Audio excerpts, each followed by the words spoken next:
Boa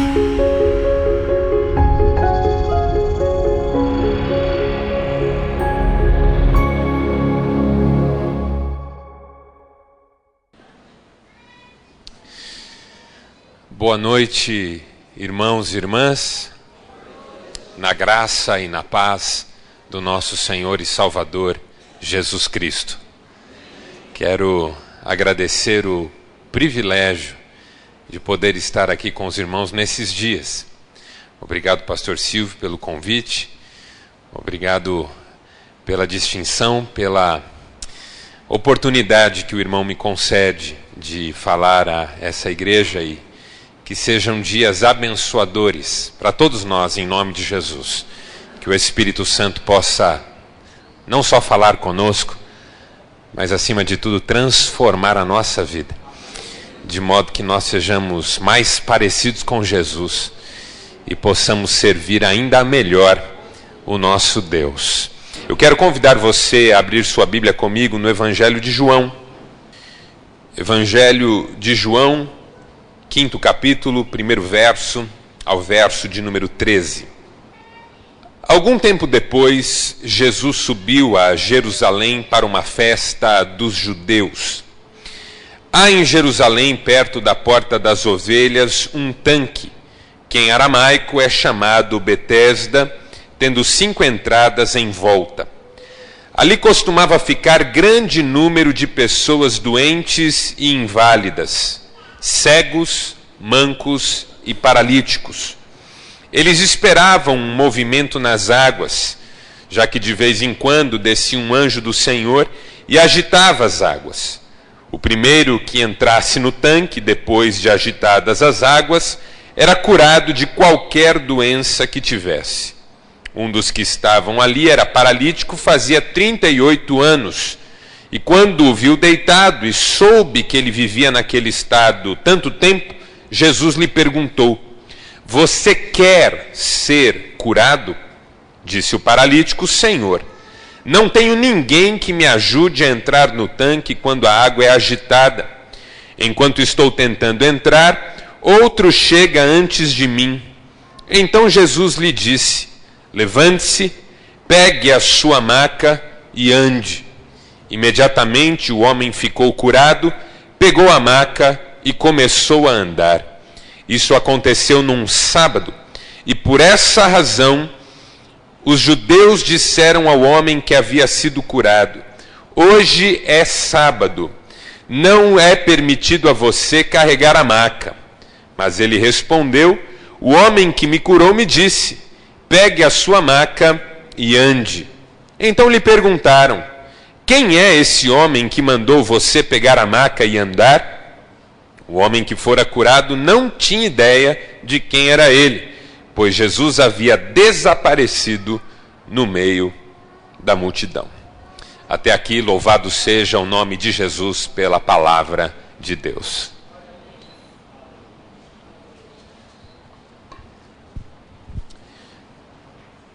Em abril deste ano, eu estive pela primeira vez em Israel. Fui acompanhando uma caravana de brasileiros de algumas cidades do Paraná. 40 pessoas, comigo e Cristiane, que também pôde ir, 42. Eu não sei quantos aqui alimentam esse sonho. Mas eu ficava pensando comigo como seria conhecer a tão badalada, famosa Terra Santa. E confesso que foi uma experiência, assim, muito interessante, mas ao mesmo tempo que me trouxe sentimentos muito diferentes, paradoxais até, conflitantes em alguns momentos. Jerusalém é uma terra muito especial, com características muito particulares. Primeiro, é uma terra dividida para 3 nações. a nação judaica, a nação árabe e a nação que não é nação oficialmente falando, Palestina. E você sente um clima de rancor, de ódio, de inimizade. Israel tem cidades totalmente judaicas, Israel tem cidades totalmente árabes, Israel tem cidades totalmente palestinas. E as cidades palestinas também são interessantes porque, na sua maioria, elas são muradas, cercadas, como se fossem presídios de segurança máxima. Eu estive, por exemplo, em Belém, onde Jesus nasceu. É uma cidade hoje sob o controle da autoridade palestina. Por causa da ameaça palestina, pelo menos é assim que Israel considera os palestinos, Israel murou a cidade, cercou a cidade, arame farpado, muros, cercas elétricas, guaritas, soldados, parece um presídio. Quando nós entramos em Belém, o guia disse para nós: em Belém nós estamos por conta, porque a autoridade de Israel não entra aqui. Então tudo que acontece em Belém tem que ser resolvido em Belém. E aí nós ficamos um pouco com medo. Uma terra que continua, milhares de anos depois, respirando sangue. Quando nós entramos em Jerusalém, pela primeira vez, primeiro acesso nosso em Jerusalém, me veio o texto de Lucas, em que Jesus avista a cidade e chora, dizendo: Jerusalém, Jerusalém, que matas os teus profetas.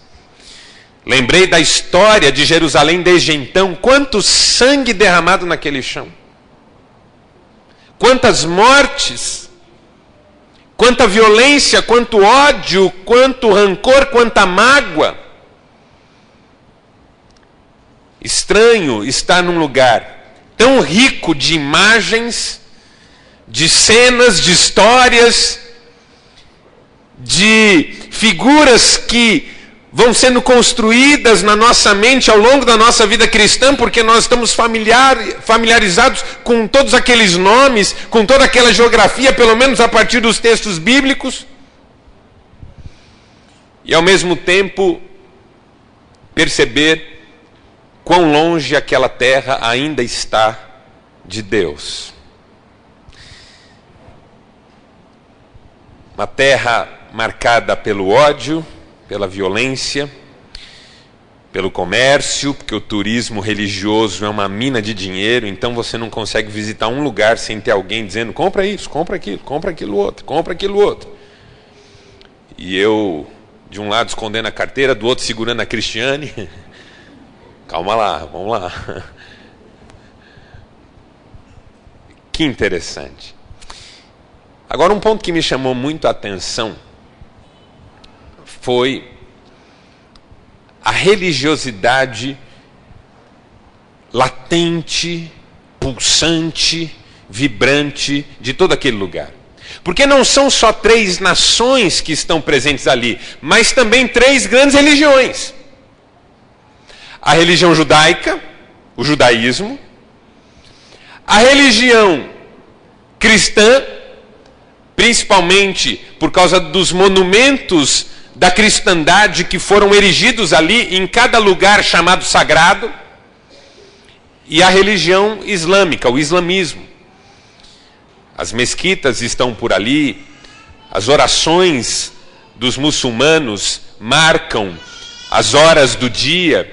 É impressionante como aquela terra respira religiosidade. E uma religiosidade que lembra em muito aquela religiosidade dos tempos de Jesus. Uma religiosidade à flor da pele, mas, ao que tudo indica, igualmente distante de Deus. Veja, o que é que eu estou tentando dizer para você? Que eu estive em Israel, Jerusalém, recentemente, e encontrei um cenário de ódio e violência e de religiosidade muito parecido com o da época de Jesus. Incrível como algumas coisas nunca mudam. Incrível. Na época de Jesus, esses fatores estavam presentes com a mesma intensidade. Violência, ódio, rancor, o Império Romano, os judeus, toda uma história de guerras, de violência, de assassinatos, de genocídio. De outro, essa religiosidade elaborada, profunda, mas sem intimidade com Deus, sem experiência de Deus, sem proximidade em relação a Deus. Eu estive no tanque de Betesda, ou nas ruínas que estão onde na época de Jesus estavam os tanques de Betesda. São duas ruínas ali.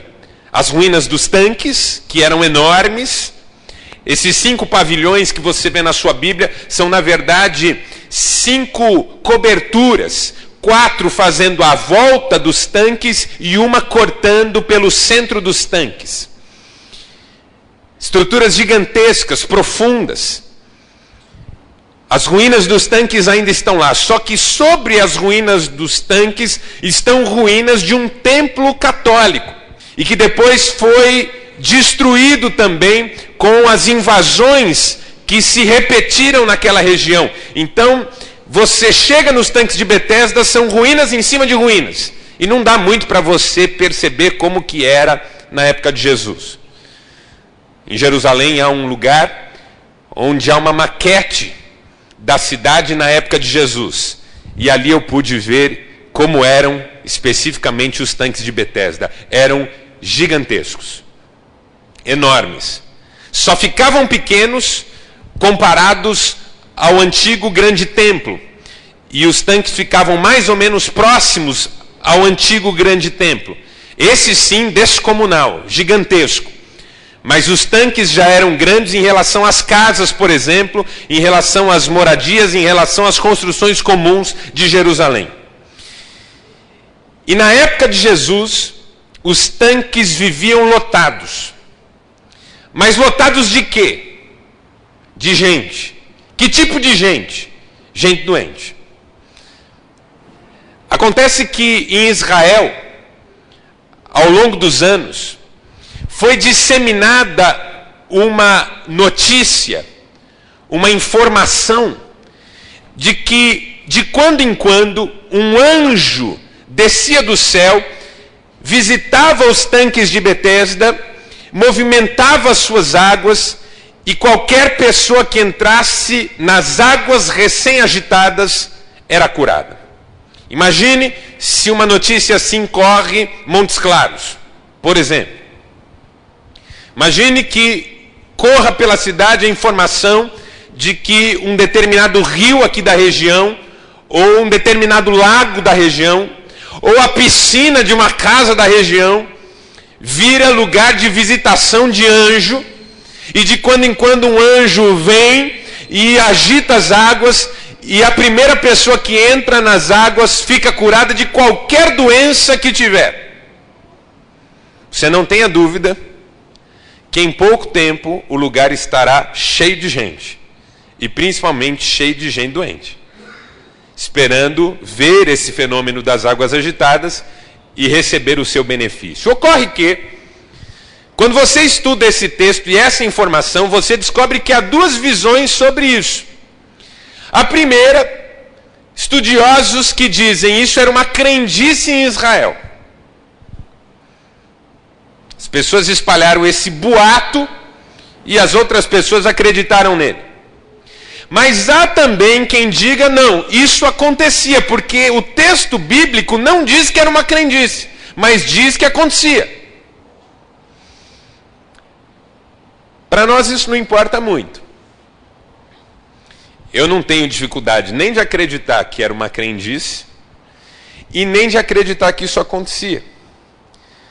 Porque se tem uma coisa que a gente aprende sobre Deus ao longo da nossa história, da nossa vida cristã, é que Deus não pode ser colocado dentro de uma caixinha, de modo que a gente saiba sempre, de todos os jeitos, como Ele é, o que Ele faz, como Ele faz, até onde Ele vai e assim por diante. Eu tento ilustrar essa situação da seguinte maneira. Imagine a senhora que a senhora vai fazer um jantar em casa.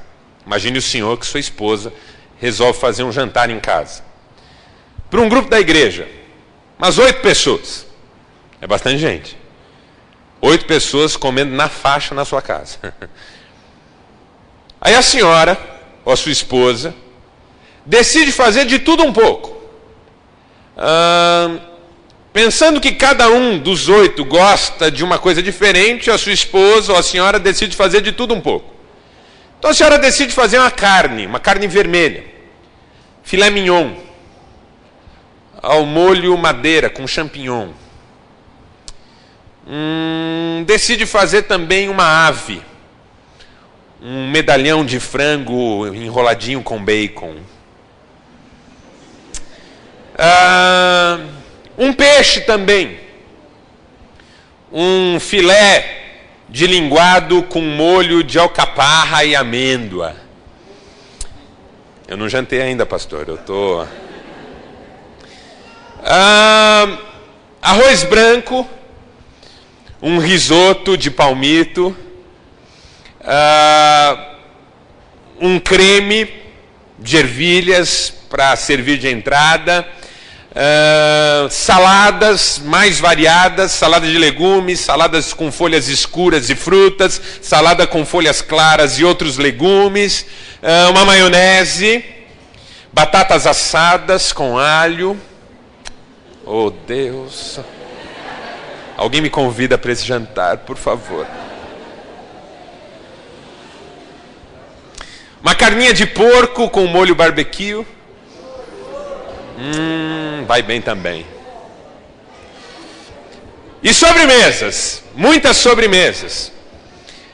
Torta de maracujá com chocolate, mousse de morango com merengue, pudim de leite condensado.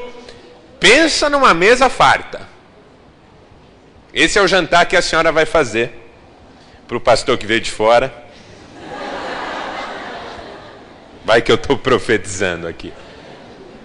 Ou que a sua esposa vai fazer para o grupo da igreja. Tudo pronto, aquela mesa bonita, linda, linda, linda, com tudo, comida para sobrar. Sua esposa ou a senhora é daquelas que dizem assim: eu prefiro que sobre do que falte. Quando Cristiano diz isso para mim, eu prefiro que sobre do que falte, eu falo, eu também, só que em relação ao meu dinheiro, não em relação à comida. Tudo pronto, chega a turma, os 8 chegam. Tocam a campainha lá fora, a senhora e o senhor saem para receber a turma. No que saem para receber a turma e abraçam e conversam lá fora, um ladrão pula o muro e entra na sua casa. E ele quer roubar algum eletroeletrônico, algum eletrodoméstico, mas vendo aquela mesa farta, ele fica com raiva e joga tudo no chão. Acaba com tudo. Joga as coisas pelo chão, joga farinha em cima, mistura tudo, chuta tudo, faz aquela bagunça. Pouco antes da visita chegar, a senhora disse assim: o jantar está pronto, está tudo maravilhoso, mas eu vou passar um café. E aí o marido diz: mas além de tudo ainda vai passar um café? Eu vou passar um café. Aí a senhora passa um café, e a única coisa que o ladrão não mexe é no café. O resto ele arrebenta com tudo, acaba com tudo. Sobra o café. Aí não tem mais comida, a turma está com fome, não tem mais como fazer e nem onde comprar. Vamos imaginar isso, eu estou exagerando agora aqui. Tudo que sobrou é o café. Todo mundo que está com fome vai tomar café. E o café não é tanto assim. Não dá para matar a fome de ninguém, não dá para matar a sede de ninguém, não dá para alimentar ninguém, não dá para satisfazer ninguém. Mas é o que tem, todo mundo vai. Então o marido quer tomar 2 xícaras, a esposa não consegue nem tomar uma direito, porque o marido quer tomar dela também. Não parece uma loucura o que eu estou dizendo aqui? Ou seja, como é que um jantar todo vai ser substituído por um café? Foi o que aconteceu em Israel. Quando Deus formou a nação, Deus deu para a nação uma infinidade de espaços de bênção e de cura, restauração, fé, força, vitória, uma infinidade. A lei, os cultos, os profetas, os líderes, os milagres. Deus inundou a nação de Israel com inúmeros espaços de bênção e de manifestação do poder do céu. Mas com o tempo, todos esses espaços foram se perdendo. O culto foi se perdendo, a lei foi se perdendo, os profetas foram desaparecendo, a comunidade foi se perdendo, os relacionamentos foram se perdendo, tudo foi se perdendo. Aí sobra um lugar que Deus fez para ser o cafezinho depois do jantar, o tanque de Betesda. Deus deu a Israel inúmeros espaços de cura. E vamos imaginar que o que a Bíblia está fazendo é afirmar que isso acontecia. Deus olhou para os tanques e disse: além de tudo que eu já dei para o meu povo, de quando em quando eu ainda vou mandar um anjo lá para agitar as águas, e o primeiro que entrar vai ser curado. Veja, isso não é tudo que Deus deu para Israel, é só um cafezinho depois do jantar. Só que como o jantar se perdeu, virou tudo. Não resolve o problema de todo mundo, como o café não vai resolver o problema de quem não jantou. Mas como é a única coisa que tem, todo mundo vai ter que tomar. Como Israel deixou de ser uma nação terapêutica, abençoadora, de milagres, com profetas, líderes, gente de Deus, um culto espiritual, uma lei abençoadora, como Israel foi perdendo tudo isso ao longo do tempo, sobrou um tanque que diziam, ocasionalmente, de quando em quando, um anjo descia e agitava as águas, e o primeiro que entrasse era curado. Aí o que aconteceu? Vai todo mundo para o cafezinho. Mas o cafezinho não dá para todo mundo. Mas é o que tem. Então vai todo mundo para lá. E o tanque de Betesda virou um depósito de doente. O que era para ser uma cereja do bolo, virou o único pedaço de bolo para todo mundo tentar comer um pouquinho. E as pessoas iam para lá, esperando receber a cura da sua enfermidade. De quando em quando, assim que um anjo descesse, agitasse as águas, e o mais rápido, e o mais perto, e o que tivesse mais ajuda, conseguisse entrar. Esse é o raciocínio que eu faço. Então veja, não importa se isso era um boato, ou se isso era de fato assim. Importa que uma nação que Deus fez para ser um banquete sobre a mesa, virou um parco cafezinho, com o qual todos têm que tentar se alimentar, porque já não tinha mais nada para oferecer. E os doentes da nação, os famintos da nação, foram todos para lá, para tentar sorte, para ver se conseguiam algum tipo de benefício. Isso é o que acontece quando a fé dá lugar à religião. Porque dentro desse tema que nós vamos conversar ao longo dos nossos momentos juntos, um primeiro inimigo que eu quero apresentar para você do genuíno evangelho, e preste muita atenção no que eu vou dizer agora. O primeiro inimigo que eu vou apresentar para você aqui, que é inimigo do genuíno evangelho, é a religião. É a religião. Porque ouça em nome de Jesus o que eu vim dizer para você aqui hoje. Evangelho não é religião. Não é religião. Não é religião. Religiões são sistemas. Religiões são sistemas.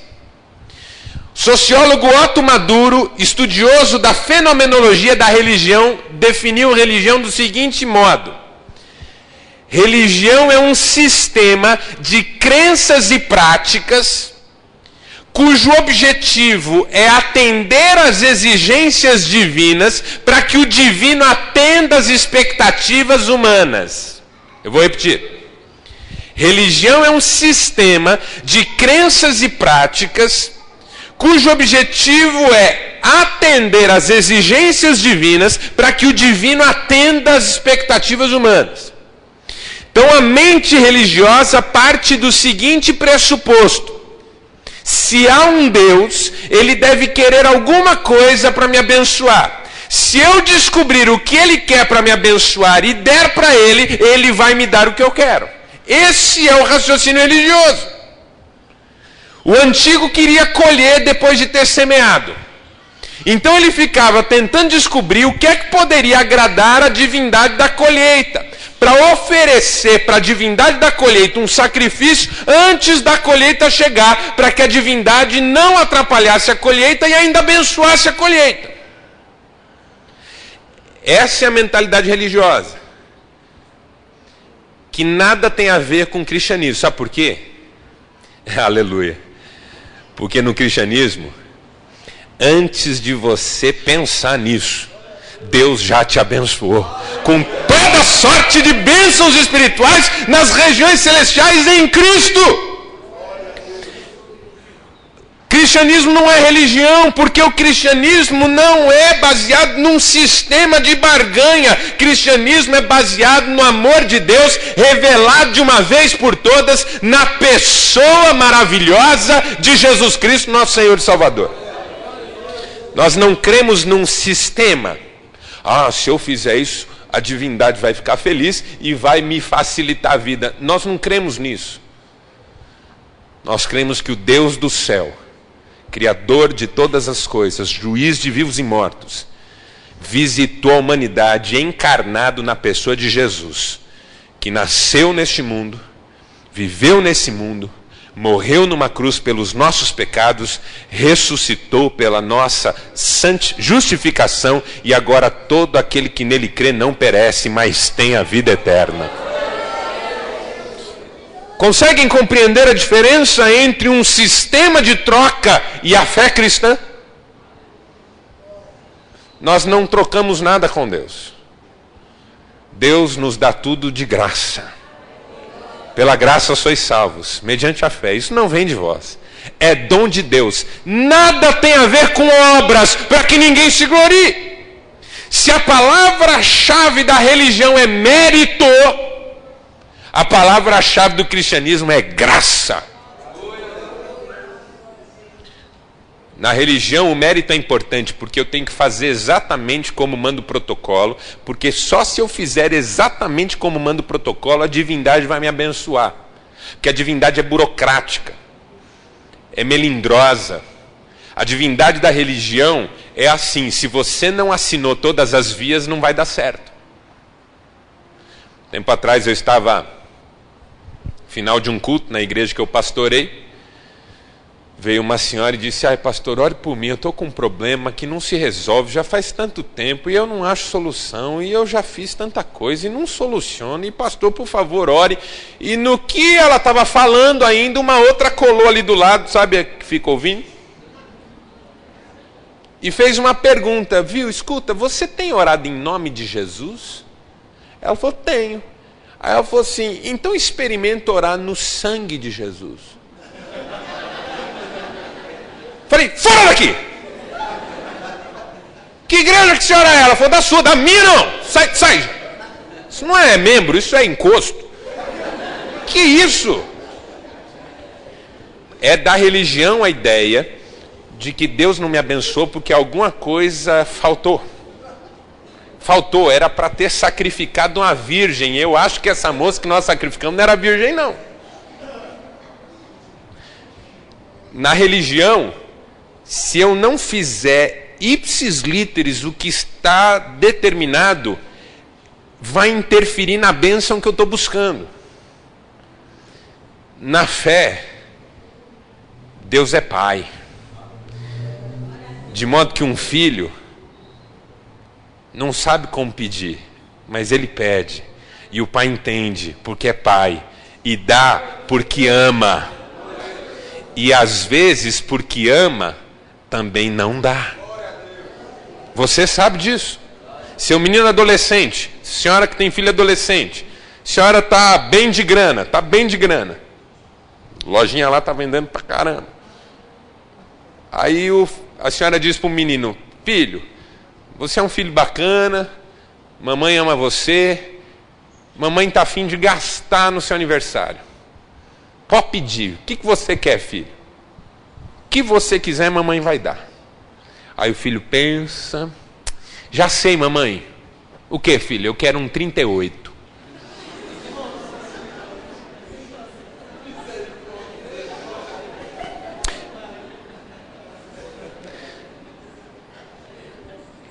E aí, mamãe, a senhora vai dar?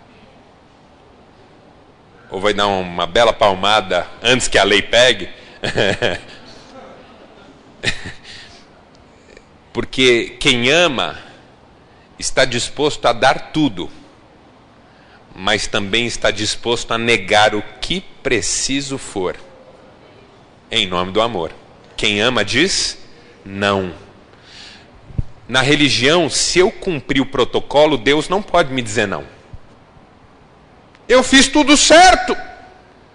Eu encaminhei todas as vias.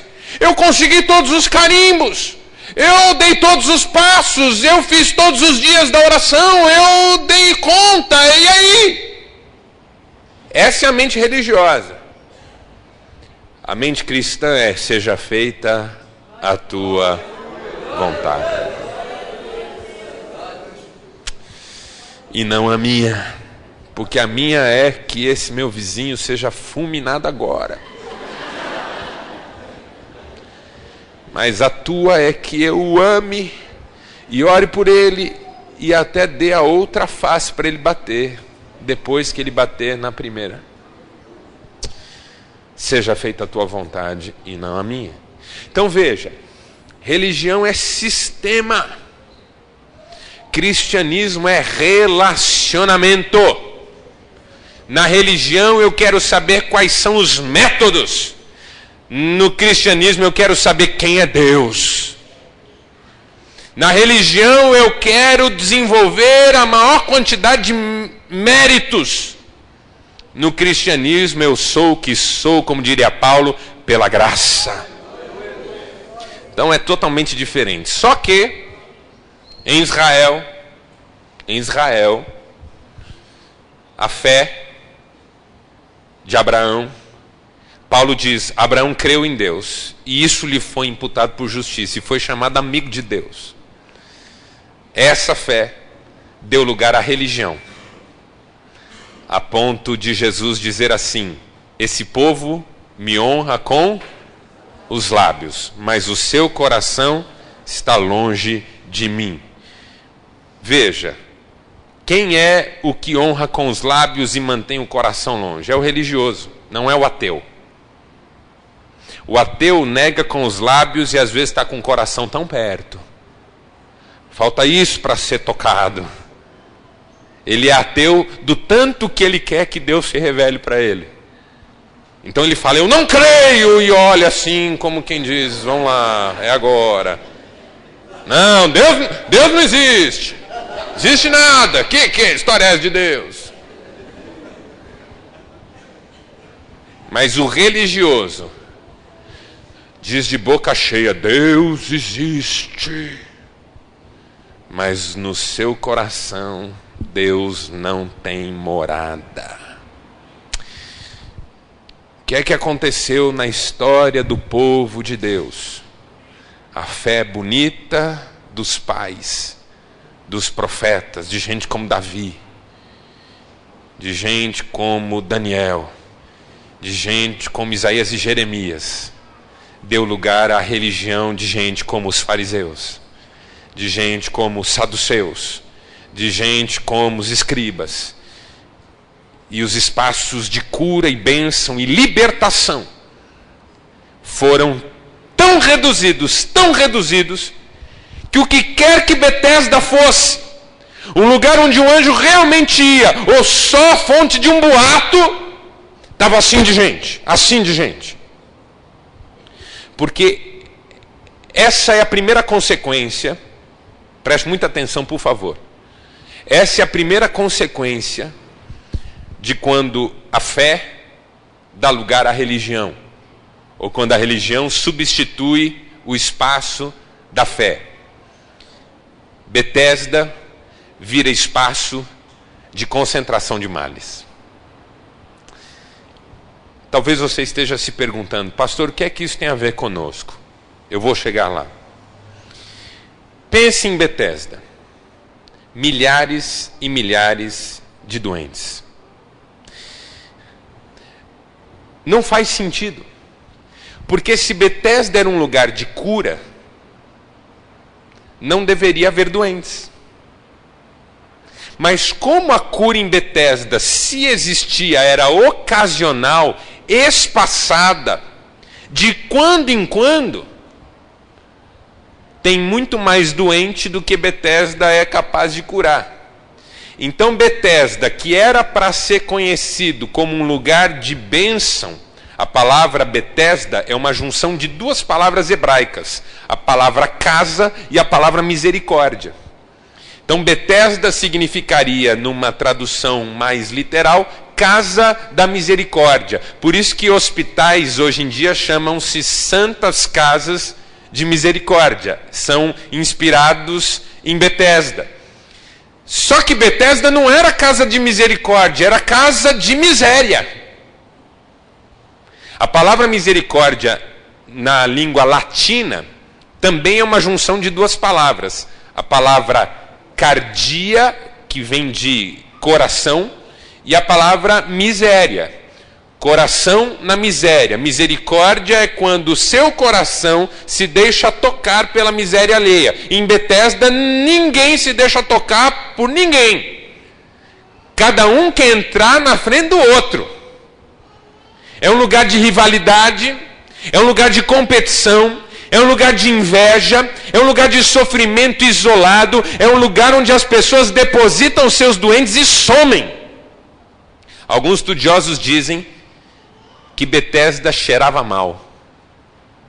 Imagine, porque Betesda não era um hospital onde ainda havia gente trabalhando, remédio, algum saneamento, alguma higiene. Betesda são tanques com pavilhões em volta e pelo centro, apinhados de gente doente.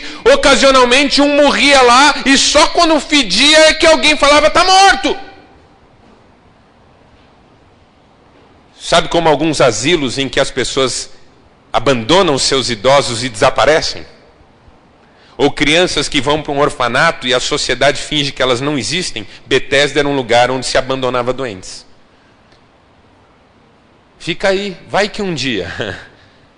Mora aí, vai que uma hora dessas. Tanto que Jesus encontra lá um sujeito que está lá há 38 anos.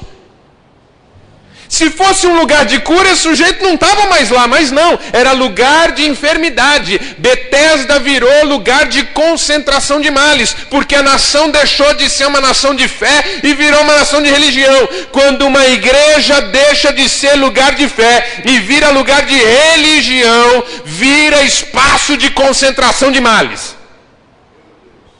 E aí é onde o sujeito vem para um culto.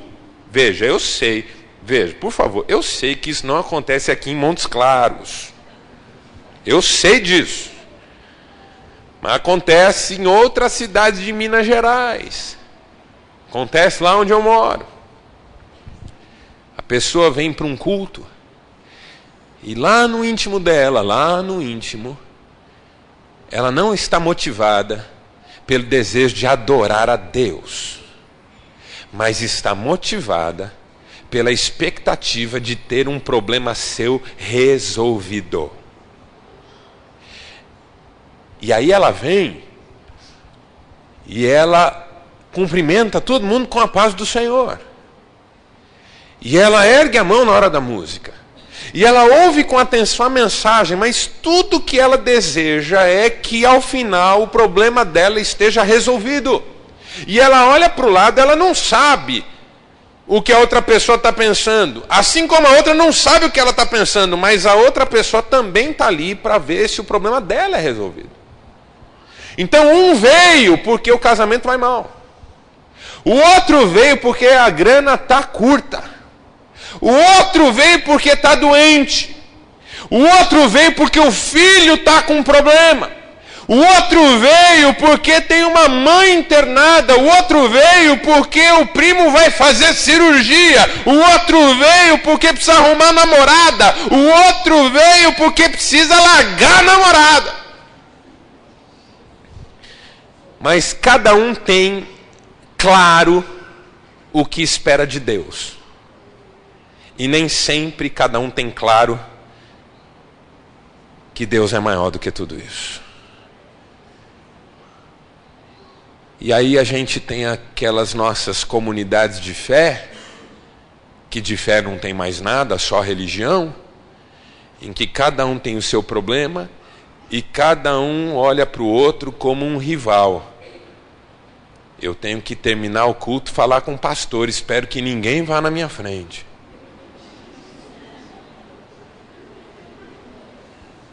E aí forma fila. E é aí que reunião de oração tem pouca gente, culto de bênção tem um monte.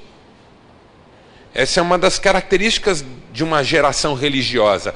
Cultos que vêm com uma promessa de solução agregada têm muito maior frequência do que cultos que não têm uma promessa de solução agregada. Mas o culto é do quê? É doutrinário, é sobre o genuíno evangelho. Vamos ver, pode ser. Culto é do quê? Não, culto é para curar enfermo. Pode vir com cadeira de roda, com muleta, com tudo que vai sair curadaço, só. Aí a gente começa a desenvolver as nossas maluquices religiosas, do tipo, existem pessoas mais poderosas do que outras para solucionar problemas. Isso é concentração de males. Eu quero oração do pastor. Aí o pastor vai orar. Imagine, o pastor Silvio vai orar aqui com as pessoas. Mas não só ele, vai orar também um líder, uma irmãzinha da oração. Aí é capaz que venha alguém aqui e receba a oração da irmãzinha de oração, mas continua aqui. Recebe a oração do presbítero, continua aqui, porque está de olho na oração do pastor. Pastor, você vai visitar minha empresa lá? Porque eu preciso de uma oração lá, a coisa está difícil. Irmão, não posso ir, mas eu vou mandar uma... Não, pastor, manda ninguém não. Eu espero o senhor poder ir uma hora dessa. Tem que ser o senhor. Mas por quê, irmão? Por quê? Então, porque o senhor é mais assim com o homem lá, ó. Isso é mentalidade religiosa. Há pessoas mais poderosas do que outras, com mais acesso a Deus do que outras. Tem uma pessoa só na história que tem um acesso a Deus melhor que o nosso. O nome dessa pessoa é Jesus. Acontece que essa pessoa, Jesus, não abraçou esse acesso exclusivo e ficou com ele, mas nos deu a todos. De modo que quando ele morreu por nós, o véu foi rasgado, irmãos. E qualquer de nós, quando ora em nome de Jesus, entra na sala do trono. Mas a gente não gosta de pensar assim. É mais gostoso pensar que tem alguns que entram na sala do trono, mas pode pisar para além da faixa amarela. Sabe? Tem gente que pode só até ali, tem gente que pode ir além. Então a gente inventou na igreja evangélica a tal da oração forte. O que é oração forte? Oração forte é uma oração que é melhor do que uma oração comum. Então eu sei fazer oração comum, mas o meu pastor faz oração forte. E esse negócio de oração forte também não está mais com nada não, porque esses dias eu vi uma faixa na frente de uma igreja dizendo assim: venha receber a prece violenta. Aí eu fiquei curioso, eu achei que é melhor. Oração forte já tem um upgrade aí, agora é prece violenta, é outro nível. Parece brincadeira, e eu estou falando em tom jocoso, porque a minha ideia é chocar você com as nossas banalidades, que são fruto da mente religiosa, que elenca para si ídolos humanos, que são mais capazes e poderosos do que outros cristãos comuns. A mente religiosa que diz, você é só uma pessoa leiga, mas aquele lá é do clero, e aquele tem mais acesso a Deus. Jesus veio para acabar com tudo isso. Vós sois raça eleita, sacerdócio real, nação santa, povo de propriedade exclusiva de Deus, chamados das trevas para proclamar as virtudes daquele que vos chamou para a sua maravilhosa luz. Onde que isso não entra na nossa cabeça? Onde que isso não entrou ainda na nossa cabeça?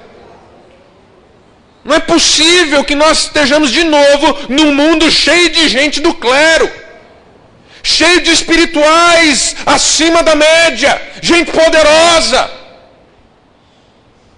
orações fortes. Calbart, um teólogo do século XX, começo do século XX, escreveu assim: as nossas orações são fracas e pobres.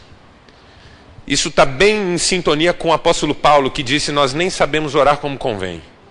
As nossas orações são fracas e pobres. Contudo, e veja, contudo, não importa que as nossas orações sejam fortes, importa que Deus as ouça. Quando a igreja perde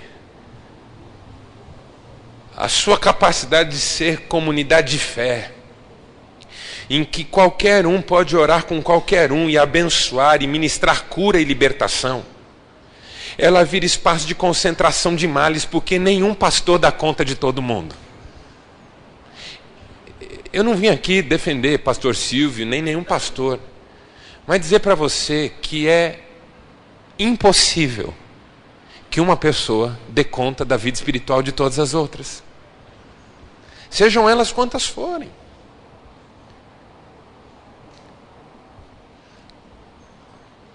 Aí tem 500 pedindo aconselhamento, 200 pedindo visita, 300 pedindo uma ajuda, 400 pedindo não sei o quê, e poucas pessoas dizendo: pastor, eu estou vendo que o pastor está tendo pouco tempo de preparar a palavra para pregar para nós, porque na Bíblia o que a gente entende é que a diferença entre o pastor e todas as demais pessoas da igreja é que ele é sustentado pela igreja para ensinar a igreja, porque isso dá um trabalho toda a vida, não é fácil ensinar.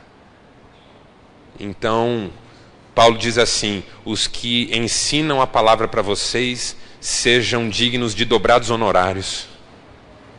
Porque essas pessoas precisam de ajuda para poder ensinar a palavra genuíno evangelho. Precisam do apoio das outras. Ele não é um superpoderoso, ele é um apaixonado pela palavra, que vai compartilhar a palavra com essa paixão, de modo a capacitar todos a fazerem a obra do Senhor com excelência. Então, pastor, não vai orar por aquela pessoa não, deixa que eu vou. Eu também oro. E a minha oração é tão ouvida por Deus quanto a sua. Pode contar comigo, pastor, eu vou lá. Pastor, se a irmãzinha está precisando de aconselhamento, pode falar para ela vir segunda-feira aí, eu venho para aconselhá-la. Eu estou nessa igreja há 30 anos, meu Deus do céu. Não posso aconselhar uma irmãzinha? Não posso aconselhar um irmãozinho? Pastor, deixa que eu vou visitar lá a pessoa. Conte comigo, eu vou lá. Isso é igreja, isso é comunidade de fé. E não espaço de concentração de males.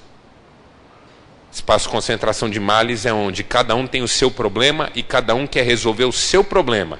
E se um se propõe a resolver o problema de alguém, já tem a obrigação de resolver o problema de todos. Foi o que Betesda virou. Mas não foi só isso. Segundo, primeira consequência, quando a fé dá lugar à religião, Betesda vira um espaço de concentração de males. Segundo, Betesda vira um lugar de alienação ignorante. Eu vou explicar o que isso significa. Alienação ignorante. O que é alienação ignorante? Eu vou fazer esse ponto, a gente para e depois volta. É isso? Betesda está assim de gente. Assim de gente. São milhares de pessoas, eu imagino. Porque os tanques eram muito grandes. As pessoas que estão em Betesda são doentes. 99% delas são doentes. Fora de Betesda, tem um sujeito fazendo cura. Quem é ele? Jesus.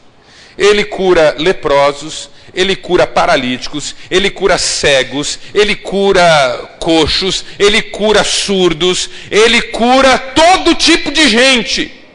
Todo tipo de gente. Imagine comigo que nós estamos em Betesda. Vou tumultuar um pouco sua vida aí com a filmagem. Vocês são doentes em Betesda. Cambada de doente. Eu vou aqui atuar como se eu fosse Jesus. Eu sou só a pessoa que mais cura nesse momento na história da humanidade. Nunca houve alguém como eu, sem precedentes na história da humanidade. Nem Elias, nem Eliseu, nem Moisés, nem ninguém fez curas como Jesus estava fazendo naquele momento. Eu venho até o tanque de Betesda. Eu consigo fazer isso aqui no tanque de Betesda? E aí, tudo bem? Beleza, Mar? Eu consigo fazer isso? Andar tranquilamente? A não ser que ninguém saiba quem eu sou. Entendeu? Eu só consigo andar tranquilamente em Betesda se ninguém souber quem eu sou. E o que é que acontecia naquele momento? Ninguém sabia quem Jesus era. Nem o sujeito que ele curou. Alguém pergunta para ele depois: quem foi que curou você? Não sei não. Sabe de nada, inocente. Seu ridículo. Você foi curado. 38 anos você foi curado por alguém e você não sabe quem ele é. Sei não. Jesus anda tranquilamente em Betesda, porque ninguém sabe quem ele é. Isso é muito sério, sabe por quê? Porque quando a gente, pela mentalidade religiosa, transforma Deus num solucionador de problemas, e os problemas que nós queremos que Deus solucione são os nossos, a nossa mente fica tão pequena, a nossa visão fica tão estreita, que o que quer que Deus esteja fazendo à nossa volta, nós simplesmente não vemos. Então eu venho para um culto pensando que Deus tem que me resolver a questão do meu casamento, e eu não vou entender a mensagem se ela não for sobre isso. E eu não vou conseguir desfrutar da oração se não for sobre isso. E eu não vou conseguir ver o milagre na vida do irmão com alegria se de repente eu fico com a sensação de que ele está recebendo e eu não. Então eu fico assim, ó. E aí é possível que toda uma comunidade se reúna e fale de Deus, e fale de fé, e fale de bênção, e fale de milagre, e ninguém tem a menor ideia de quem Jesus é.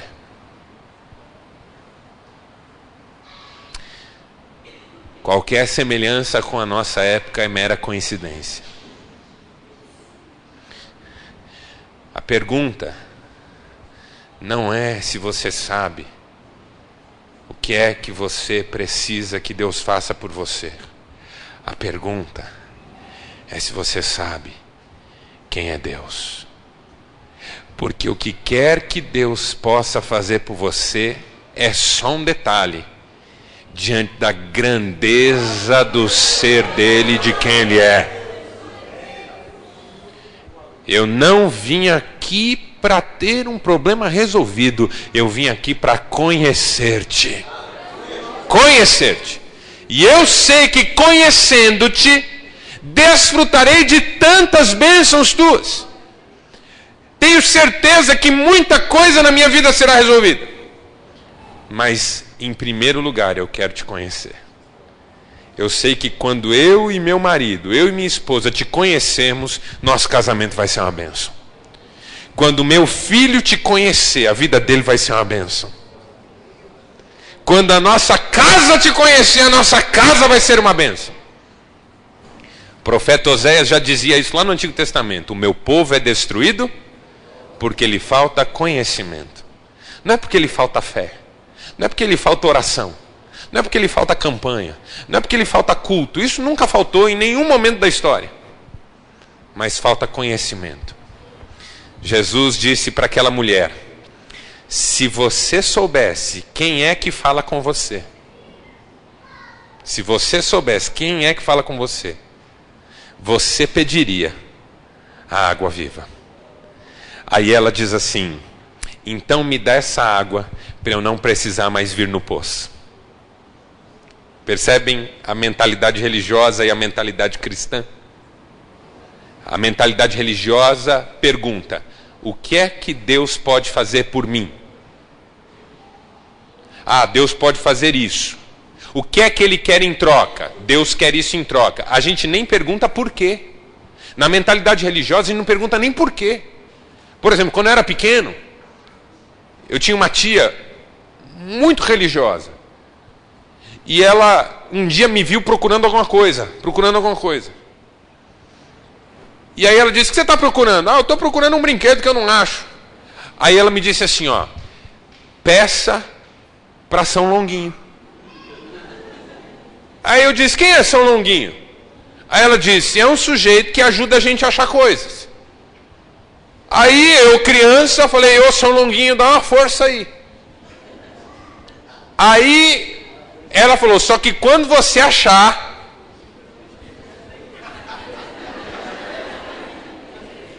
Cadê os devotos aqui? Quando você achar, você, ó. E eu, criança, pergunta típica da criança: por quê? Porque sim. Resposta típica de adulto. Veja, eu não estou querendo criticar a religião de ninguém. O que eu estou dizendo é: no mundo, no universo religioso, não precisa ter explicação. É assim. No mundo da fé, é assim porque Deus é assim. Por que eu preciso orar? Porque está escrito aqui, ó. Porque quando a gente ora, a gente se aproxima do Pai. Porque a oração, antes de ser a alavanca poderosa que move o coração de Deus, é a alavanca poderosa que move o nosso coração. E quando a gente ora, a gente muda. E quando a gente ora, a gente entrega. E quando a gente ora, a gente descansa. E quando a gente ora, a gente se submete. E quando a gente ora, Deus faz uma obra linda na nossa vida. E tudo fica diferente. É conhecer a Deus. Incrível, irmãos, incrível, que Jesus está andando no tanque de Betesda e ninguém agarra a veste dele. E ninguém o abraça. E ninguém cai prostrado aos seus pés, porque em Betesda ninguém tem a menor ideia de quem ele é. Triste quando uma igreja está cheia de gente, até com testemunho para contar de milagres na vida pessoal, mas que não tem a menor ideia de quem é Jesus. Vamos para o intervalo, pastor?